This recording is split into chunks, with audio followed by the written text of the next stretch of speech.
Yes, welcome to another Ski Locker right here on Nice Kicks. Now with baseball season concluding this week, I felt it was only right to showcase some of my favorite shoes of all time, the Air Griffey line. And in fact, I'm going to be giving away one of these jackets. Plus, we got some new Jordans that don't come out until this weekend. We're going to preview the Laney 5s and much more right now on Ski Locker. All right, before we start with the baseball kicks and the Griffeys right here, let's show you this week's release from Jordan Brand. It's the Jordan 5 Laney editions, commemorating Michael Jordan's high school. Comes in the typical Jordan 5 black box. We just got these in, so we're literally unboxing them for the first time. And the thing I noticed instantly about these kicks is that the leather seems to be a different quality versus some of the other Jordan 5s. I don't know if that's good or bad yet, only wear tests will prove, but it's definitely a different texture on this leather compared to some of the other earlier 5 releases this year. The tongue also seems to be a little smaller versus some of the previous retros. Paint, you can see there's a little bit of the yellow that overgoes the blue right here. It's a small detail things, nothing horrible, but just an attention to detail versus some of the other ones, the yellow does go a little bit over. Nonetheless, this was a shoe that I was never a huge fan of. I just didn't like the colors, but now looking back on it and seeing how good it looks with jeans and different outfits, I always regretted not getting it. I would definitely recommend copying these if you're a Jordan 5 fan. I'm really into the 5s, especially recently with all the great releases that have been coming up. This is another one, just a classic colorway. And with this leather, it actually looks like you'll be able to wear it a little more without creasing or noticing the creases just because it has a different texture, which is a good thing for you that wear your actual kicks. Now let's get into the baseball shoes. So growing up, I was a huge Ken Griffey Jr. fan. He was probably my favorite athlete of all time. So I wanted to pull out of my closet some of the favorite Griffeys of all time. Now we'll go through kind of the history behind them, including some game-worn pairs. And I also got this OG like pro player jacket I haven't worn in a second. I just busted out the closet, and I'm gonna give that away to one of you guys. Just log on to www.skee.us right now and sign up. You can get this jacket. I'm gonna take it off and put it to the side for you guys right now. Now let's start it off with the Air Griffey Max 1, the shoe that officially started it off. It was actually the first baseball shoe to be named after a player, and one of the classic Nike designs of all time. This shoe is timeless to me, especially with the white, black, and freshwater mariner green color. It just goes with anything. The disappointing thing, these are the retros, because when they came out, I wore a smaller size. So back in the day, so I was like a size 8. So obviously, those didn't make it and wouldn't work on me, but they did have the bigger Air Max bubbles. That's what's been disappointing about the retros of the past few years, but nonetheless, still a clean, classic shoe. We have it here too with kind of the opposite freshwater makeup. Just a super, super dope shoe. You can never go wrong. I can never have enough of these. And these were 2 of the original colors, especially for today. I wanted to match his Mariners jerseys. That's why we have pretty much the original OG colors.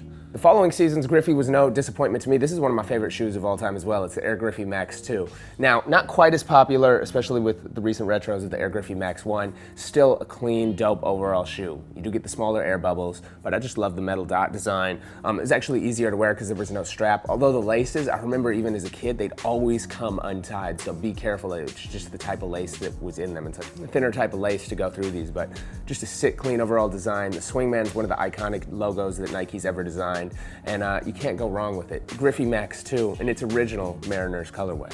Now, you might look up here and see where does the Air Griffey Max 3 fall? Well, we don't have it up here because I still don't have an original pair of those, and I didn't like those as a shoe per se, but as a cleat, it might be the best baseball cleat of all time. And I'm lucky enough to actually have a game-worn signed pair by Griffey. This is a pair that he wore in games. You can still see the baseball dirt on him. That's why I'm not gonna take him out of this ice box right here. But this is the Air Griffey Max 3. It looks so much better as a cleat. It's not a good-looking shoe itself with the air bubbles. It just didn't translate, but as a cleat, super clean. You see the metallic swoosh, just a great design, super comfortable. This is what I actually wore playing baseball as a kid too. And one interesting thing about this shoe is that his colorway even has like a deep, deep purple on the bottom. It was the only time you saw that on a Griffey shoe, but super, super dope shoe. Great for baseball too because it would protect your laces. Great, very comfortable shoe, but best in its cleat version. And here you can see a game-worn version from Ken Griffey.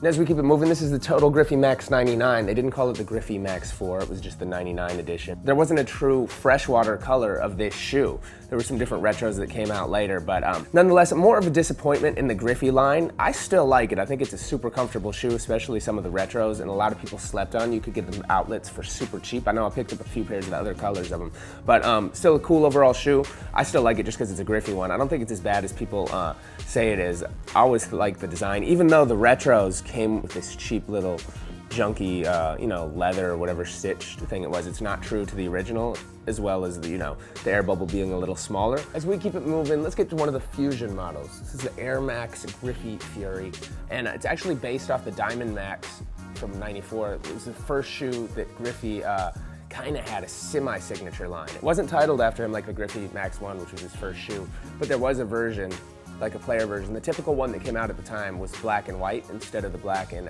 emerald green.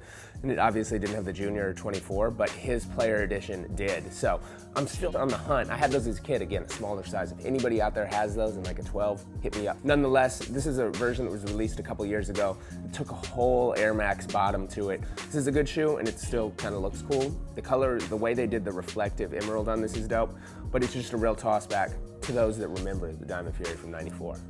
Next up, we have the Air Max Junior, which I decided to pull out of all the other different Fusions and Griffey models because it has so much similarity to the Air Griffey Max 1.